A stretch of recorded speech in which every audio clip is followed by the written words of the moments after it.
In 1914, three delegations sat down in Shimla to draw a line through the roof of the world.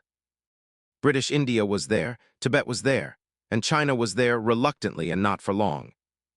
The British negotiator, Henry McMahon, drew a boundary through the eastern Himalaya and agreed it with the Tibetan delegation.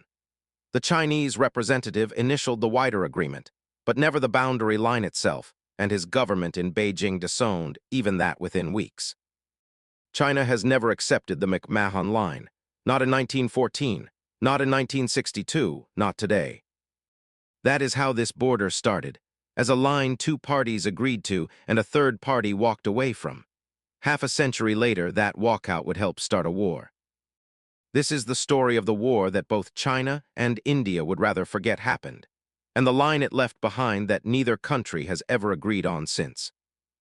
For a few years after India's independence in 1947, it did not look like enemies at all.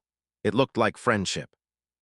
In 1954, Jawaharlal Nehru signed the Punchil Agreement, formally recognizing Chinese rule over Tibet in exchange for trade and a promise of peaceful coexistence. He flew to Beijing. Crowds chanted a slogan that would define the decade. Hindi Chini bye-bye, India and China are brothers. It would not survive the next 5 years. In 1950, the Chinese army had crushed Tibetan resistance at Chamdo and absorbed Tibet into the People's Republic. For most of the decade, India looked the other way. Then, in March 1959, a Tibetan uprising against Chinese rule was crushed in Lhasa, and its spiritual leader, the Dalai Lama, fled across the mountains into India. India gave him asylum. Mao Zedong took it as a personal betrayal. Within weeks, he was publishing attacks on Nehru by name, accusing India of sheltering rebels against the new order in Tibet. The brotherhood was over. What came next were bullets. In August 1959, Indian and Chinese patrols clashed at Longju, just north of the McMahon Line. 2 months later, in October 1959, at Konka Pass in the west, gunfire killed 9 Indian frontier policemen, the first deaths of what was still officially peacetime. Behind both skirmishes sat a map neither side had ever agreed on. In the west, India claimed the old British Johnson Line, which put a remote plateau called Aksai Chin inside Kashmir. China claimed a different, older British line, the 1899 Macartney-MacDonald Line, that gave most of the same plateau to China. Nobody had ever ratified either line, and in 1957, China had quietly built a military highway straight across Aksai Chin, connecting Tibet to Xinjiang, a road India did not even notice for more than a year. 2 countries were now building roads and posts across ground the other one considered its own, and calling it peace. In 1960, Zhou Enlai flew to Delhi with an offer. China would effectively drop its pressure over Aksai Chin if India accepted the reality on the ground there, and in exchange, China would recognize the McMahon Line in the east. Nehru said no. To trade away Indian territory on either side of the map was beneath India's dignity, he said. There would be no swap. With diplomacy dead, both countries fell back on the oldest trick in a border dispute. Put your own men on the ground and dare the other side to move them. Delhi called its version the forward policy. Small Indian units, 60 new outposts, 43 of them in the Aksai Chin sector alone, pushed into disputed territory, often behind or around Chinese positions, with barely enough men or supplies to hold what they'd taken. The idea was to prove presence. The reality was outposts that could not be reinforced and could not retreat.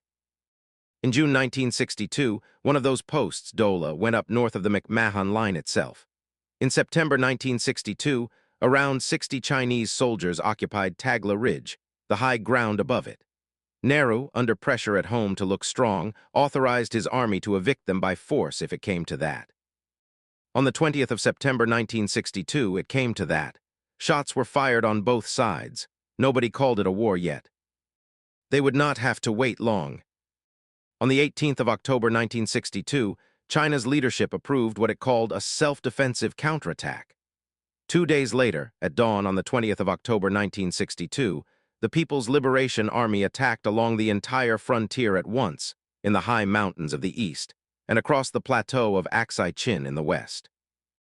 In the east, at the Namka Chu River, Chinese troops forded the shallow water at first light, slipped past the defended bridges and struck the Indian battalion from behind. The line broke in hours. Some Indian soldiers escaped by crossing into Bhutan. Within days, the frontier town of Tawang had fallen without a real fight, and Chinese forces were advancing toward Assam. By late October, they stood within 50 kilometers of Tezpur. The town began to evacuate. Banks burned their own currency reserves rather than let them fall into Chinese hands. In the west, Chinese troops swept through the Chip-Chap Valley and around Pangong Lake within days, clearing Indian posts that had no way to be resupplied. Then, on the 18th of November 1962, at a ridge called Rezang, near Chushul, 123 Indian soldiers of the 13th Kumon Regiment, under Major Shaitan Singh, dug in to hold an airstrip the army could not afford to lose. The battle lasted under 2 hours. Chinese machine gun fire tore through the position in waves.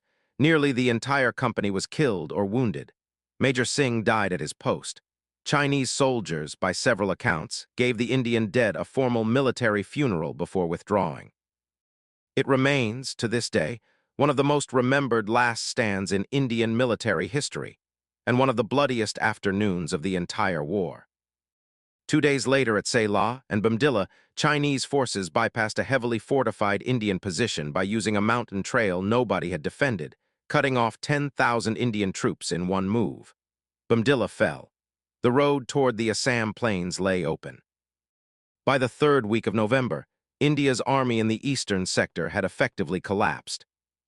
And then, on the 19th of November 1962, with nothing standing between his forces and the plains of Assam, Zhou Enlai declared a unilateral ceasefire.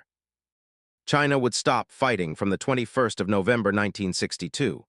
Its troops would then withdraw 20 kilometers behind the positions both armies had held back in November 1959, before any of this began. Nobody in Delhi had asked for that ceasefire. China simply announced it and walked its own army back from ground it had already won. The reasons were never only military. That same week, the world's attention was entirely on the Cuban Missile Crisis, 10,000 kilometers away. Within days, it would be over, and the world would remember October and November 1962 for Kennedy and Khrushchev, not for a war in the Himalayas that had already killed thousands. When the guns fell silent, the map had moved in only one direction. In the west, China kept Aksai Chin, all of it, in full. In the east, China had the road to Assam open and chose to walk away from it. Arunachal Pradesh, then still called NEFA, the Northeast Frontier Agency, returned to Indian administration. The line the Chinese army withdrew behind had no treaty behind it, no survey, no signatures. It was simply where the guns had stopped. Over time, people started calling it the line of actual control. Not a border, a ceasefire position, wearing a border's clothes. Exactly the trick Kashmir's line pulled 15 years earlier and 600 miles to the west. The casualties were disputed then, and they are disputed now. India recorded roughly 1,383 of its own soldiers killed, close to 1,700 missing, and nearly 4,000 taken prisoner. China's official figures list 722 dead and under 1,700 wounded, though some Chinese-sourced estimates run several times higher. Neither government has ever fully reconciled its own numbers with the others. What is not disputed is what the war did to both countries. In India, Nehru's authority never recovered. The friendship of Hindi Chinni Bai was finished for good. His defense minister resigned in disgrace. India abandoned its studied non-alignment in practice, turning to the Soviet Union for the fighter jets and the arms it decided it would need next time. And next time arrived faster than anyone expected on more than one front. The following year, in 1963, Pakistan signed a boundary agreement with China, formally handing over a slice of contested Kashmiri territory called the Shaksgam Tract. It was a small gift with an enormous future.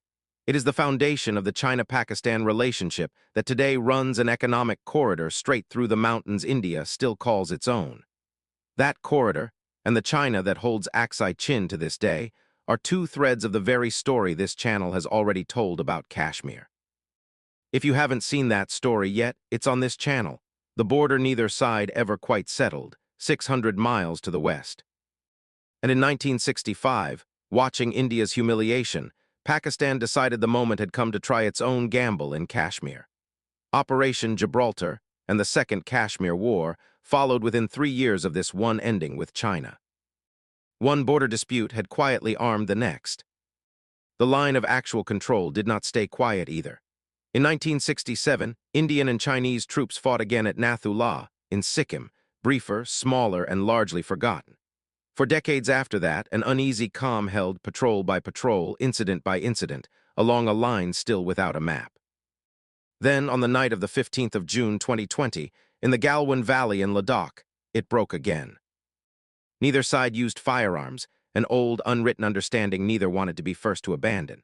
Instead, in near-total darkness, soldiers fought for hours with stones, iron bars, and clubs wrapped in barbed wire. 20 Indian soldiers were killed. China did not disclose its own losses for years. In February 2021, it publicly honored 4 soldiers as martyrs, still not a full count.